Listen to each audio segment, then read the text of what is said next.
کہیں سے تو کوئی دلیل ہو.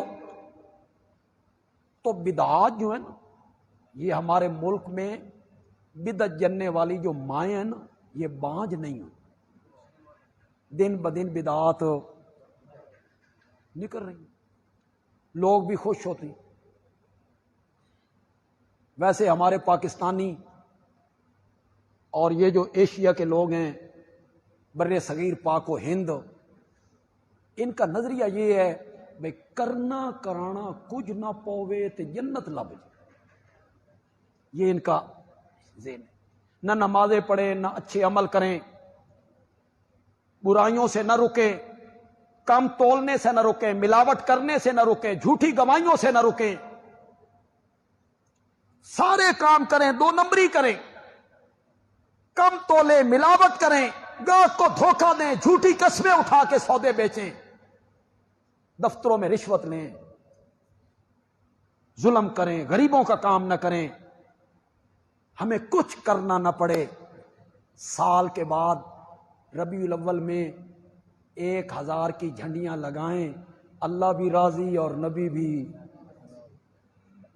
یہ علماء نے انہیں پٹی پڑھائی، یہ علماء نے انہیں سکھایا کہ جھنڈیاں لگانے سے نبی راضی ہو. جس نے زیادہ جھنڈیاں لگائیں اس پر نبی زیادہ راضی ہو.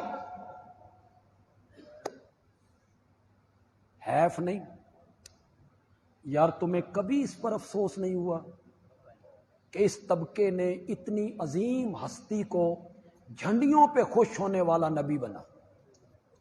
تمہیں کبھی افسوس نہیں ہوا یار؟ انہوں نے کتنا ظلم ڈھایا ہے. اتنی عظیم ہستی، کائنات کا سرتاج، سید الاولین والآخرین، نوریوں ناریوں خاکیوں ازلیوں ابدیوں کا امام، صاحب قرآن، صاحب معراج، حوض کوثر کا ساقی، لواء الحمد کا حامل، محبوب خدا. اس ہستی کو تو دیکھو اللہ کے بندو، اس ہستی کو تو دیکھو جو زمین پہ بیٹھ کر چہرہ آسمان کی طرف اٹھا دیتا ہے تو رب قبلے تبدیل کر کے رکھ دیتا ہے. تم نے اس ہستی کو جھنڈیوں پہ خوش ہونے والا، کیا تم ظلم ڈھا رہے ہو؟ مصنوعی پہاڑیوں پہ خوش ہوتا ہے، ٹیمپریری لائٹوں پہ خوش ہوتا ہے. انا للہ، راضی ہو جاتا ہے. سارا سال 2 نمبری کرو، سارا سال کم تولو، سارا سال رشوت لو، سارا سال حرام خوری کرو، جھوٹ بولو، عدالتوں میں جھوٹی گواہیاں دو، لوگوں کے پلاٹ مکان جائیدادوں پہ قبضے کرو، بجلی چوری کرو، سال کے بعد جھنڈیاں لگاؤ، نبی کیا ہو گیا؟ راضی. ایک جملہ میں بڑے جلسوں میں کہا کرتا، لیکن آج یہ یہیں آ گیا ہے تو یہیں کہہ دیتا ہوں. پسند آئے تو اس جملے کو عام کر دو.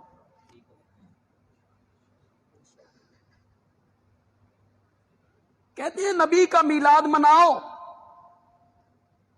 پچھلے سارے گناہ، نبی راضی ہو گیا. بندیالوی کہتا ہے، سمجھو گے جملہ، سمجھ جاؤ گے. بندیالوی کہتا ہے میلاد نہ مناؤ، جس کا میلاد منا رہے ہو نا اس کو مناؤ. میلاد نہ مناؤ، جس کا میلاد منا رہے ہو نا اس کو مناؤ. وہ جھنڈیوں سے نہیں مانتا، وہ مصنوعی پہاڑیوں سے نہیں مانتا، وہ چونے سے نہیں مانتا، ٹیمپریری لائٹوں سے نہیں مانتا. وہ تب مانے گا جب اپنی زندگی اس کی سیرت کے مطابق گزارو، پھر مانے. تجارت اس کے حکم کے مطابق کرو گے، حکومت اس کے حکم کے مطابق کرو، عدالت اس کے حکم کے مطابق کرو، لوگوں سے سلوک اس کے حکم کے مطابق کرو. لوگوں کی جائیدادوں پہ قبضے کرنا. پاکستانی لوگوں دا بھی اللہ ہی نگہبان، حوالے اللہ دے. رمضان نہیں آتا، یہ بلیک میلر کھجوریں، چینی، شربت اس کے سٹاک کرتے ہیں، اسے مہنگا بیچتے ہیں، پوری طرح لوگوں دی کھال لا کے نا آخری عشرہ میں عمرہ کرنے کے لیے تشریف لے جا رہے ہیں. عمرہ ہو رہا جی. اب عمرے سے رب راضی ہوگا. ایڈا بھولا نہیں رب جیڑا تو سمجھ لیا. اتنا بھولا سمجھا ہے؟ عمرے سے گناہ معاف ہوتی ہیں، عمرے سے حقوق اللہ تو شاید معاف ہو جائیں، حقوق العباد معاف ہو نہیں ہوتے. 70 حج کر، شب قدر کو جاگ، ساری رات عبادت کر، تہجد پڑھ، تلاوت کر، 500 دانے دی تسبیح پڑھ، اللہ نے حقوق العباد معاف ہو نہیں کرے. وہ تب معاف ہوں گے جب وہ مظلوم کیا کرے گا؟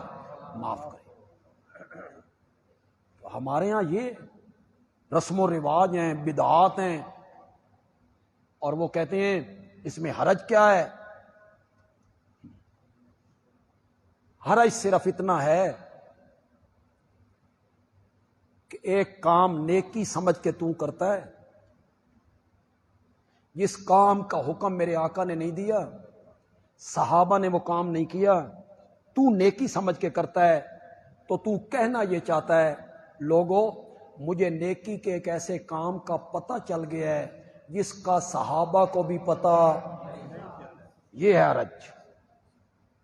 امام مالک نے کہا من ابتدع بدعتا ویراها حسنۃ، جو آدمی بدعت ایجاد کرتا ہے اور اسے نیکی سمجھتا ہے، وہ اس بات کا مدعی ہے کہ آمنہ کے لال نے رسالت کے پیغام پہنچانے میں خیانت کی تھی. یہ بھی نیکی کا کام تھا جو آپ نے نہیں بتایا. اب آپ کو سمجھ آئی کہ بدعت کتنا گناہ ہے؟ یہ تو میں تھوڑی سی وضاحت کرنا چاہتا تھا کہ ہمارے اجلاس میں یہ فیصلہ ہوا تھا کہ ان دروس میں بدعات کا رد بھی کیا جائے تاکہ لوگ آگاہ ہوں. آپ جتنے تاجر بیٹھے ہوئے تھوڑی سی جرات کیا کرو.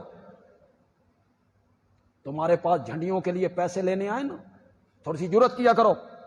تم کہا کرو ہم اس کے قائل نہیں ہیں، ہم اللہ کی راہ میں کہیں اور دے دیں گے، اس بدعت میں ہم تمہارے ساتھ تعاون نہیں کریں گے، ہمارے نزدیک یہ جائز نہیں. تمہارے نزدیک جائز ہوگا، ہم تمہیں کچھ نہیں کہتے، ہمارے نزدیک یہ کام جائز نہیں.